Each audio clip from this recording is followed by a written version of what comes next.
अब ये question method से करोगे तो थोड़ा टाइम लग जाएगा, इसको टी मान के।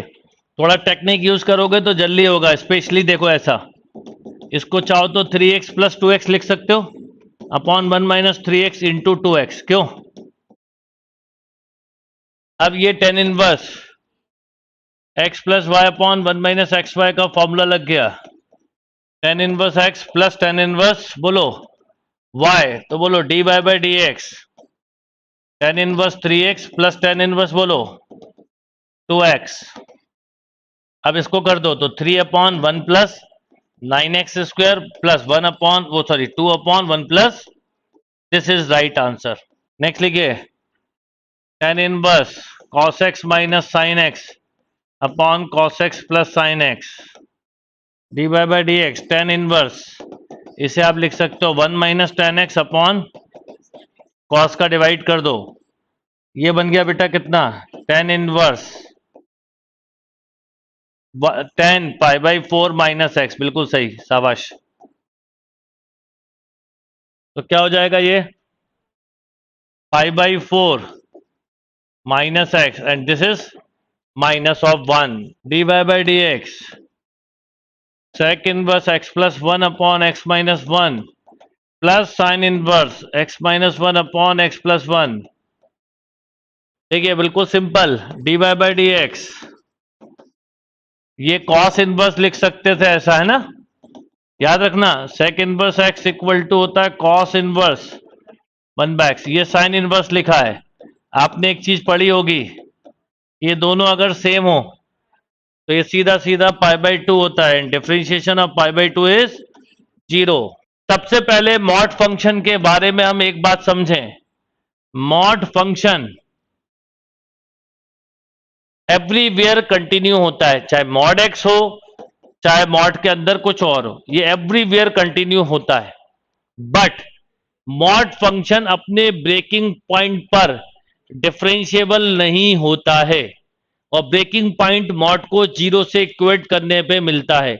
जैसे अगर मैं इसको बोलूं तो x इक्वल टू 0 पर d Y by D x mod x नहीं निकाल सकते, ये डज नॉट एग्जिस्ट होगा, नॉट डिफरेंशिएबल होगा, ये याद रखिए। ऐसे ही अगर मैं d Y by D x x minus 2 mod पूछा और एट एक्स इक्वल टू 2 लिखा है यहां पर, मान लो, तो आप बोलोगे डज नॉट एग्जिस्ट। तो मॉड का क्वेश्चन बनता कैसे पहले वो सीखो। तो मॉड का एक लॉजिक होता है, जैसे मैं अगर आपको बोलूं कि d Y by D x mod x at x equal to 0 लिख देता मान लो, तो आप आंसर बोलते हैं does not exist, not differentiable, कुछ भी ऑप्शन लिखा होता है, नन ऑफ दिस।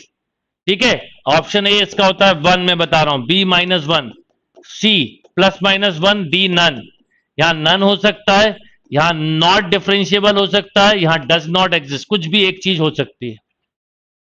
तो अगर एट 0 लिखा है तो हमें पता है 0 पर ये डिफरेंशिएबल नहीं है।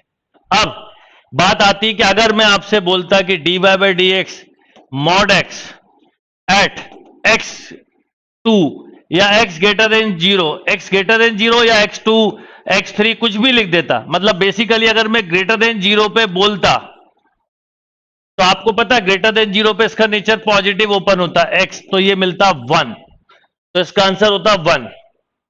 अगर यही क्वेश्चन को मैं x लेस देन 0 पे पूछता तो ये माइनस एक्स ओपन होता और अब मिलता -1, यानी ये आंसर गलत नहीं लिखे। तब क्या होगा, ये प्लस माइनस 1 तो होता ही नहीं है, तो एक बार +1 होगा, -1 भी हो सकता है और डज नॉट एग्जिस्ट भी हो सकता है, डिपेंड करता है किस लिमिट पे पूछा है। मॉड फंक्शन कभी डायरेक्ट लिख ही नहीं सकते। अब जैसे मैं मान लो आपसे बोलूं कि d Y by D x, देखो एक क्वेश्चन ही आया था एग्जाम में आपको, mod x minus 2 at x equal to 20, तो बताओ क्या बोलते हैं। अब 20 रखो, क्या आएगा यहां पर, 20 माइनस 2 बोलो 18 प्लस, तो इसका ओपन प्लस होगा, आप ऐसा लिखते हैं, और डिफरेंशिएशन क्या आ जाता 1। D Y by D x mod x plus 3 at x equal to -10, बताओ आंसर क्या होगा। अब बताओ -10 रखो, ऐसे पता मॉड को ऐसे करते हैं, -10 रखो है तो -10 प्लस 3 -7, निगेटिव जैसा दिख रहा है ना, तो इसके आगे ऐसा लिखा जाएगा। अच्छा, ये इसलिए नहीं लिखते कि निगेटिव आंसर होता है। आप बताओ इसमें -10 रखोगे तो क्या हो जाएगा, होल रिजल्ट पॉजिटिव, तो मॉड का रिजल्ट हमेशा पॉजिटिव रहता है, इसलिए ऐसा करते हैं। अब इसका डिफरेंशिएशन बोलो -1। अच्छा यही क्वेश्चन, यही वाला मैं आपसे पूछ लूं, एट x इक्वल टू 2, तो आप बोलते हैं does not exist, breaking point पे does not exist, f x equal to mod x plus x minus 1, then f dash x at, फिर ऑप्शन लिखा होता है। तो अब ये बताओ क्या इसका आंसर था, अगर ध्यान हो तो आपको इसका आंसर मिलता है not differentiable at x equal to 0 and 1। ये इस क्वेश्चन का आंसर होता है, continuous everywhere, not differentiable 0 and 1। अभी लेटेस्ट क्वेश्चन बता रहा हूं, f x equal to e power mod x then f dash 0, बताओ क्या होगा। पहले बताओ मॉड फंक्शन ब्रेकिंग पॉइंट पे कंटिन्यूअस ही नहीं, वो डिफरेंशिएबल ही नहीं होते, तो एफ डैश 0 का आंसर बोलो। जैसे इसके ऑप्शन बता रहा था, इसका एक ऑप्शन था 1, -1, +-1 और नन या डज नॉट एग्जिस्ट। बोलो डज नॉट एग्जिस्ट। अरे भाई एफ एक्स कितना है, ई पावर मॉड एक्स, बोलो f0 1, f0 प्लस h, करो ना आप, मैं बताता हूं आपको, f0 माइनस h, बोलो बेटा। मॉड का तो है प्लस हो जाएगा ना। अब से क्वेश्चन के लिए मैंने फंडामेंटल रूल स्टार्टिंग में बताया था, आप सोचते हो वो सब चीजें क्यों बता रहा हूं, इसलिए अब आप इसका निकालोगे left hand derivative. Left hand derivative होगा limit s tends to 0, f limit minus h minus limit upon minus h, यही पढ़ा था ना।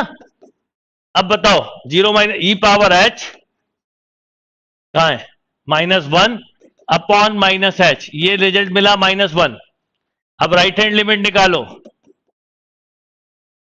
ई पावर एच -1 अपॉन एच, ये मिला 1, लेफ्ट हैंड डेरिवेटिव, तो क्या हो गया, डज नॉट एग्जिस्ट। कितना अच्छा क्वेश्चन था, समझने वाला।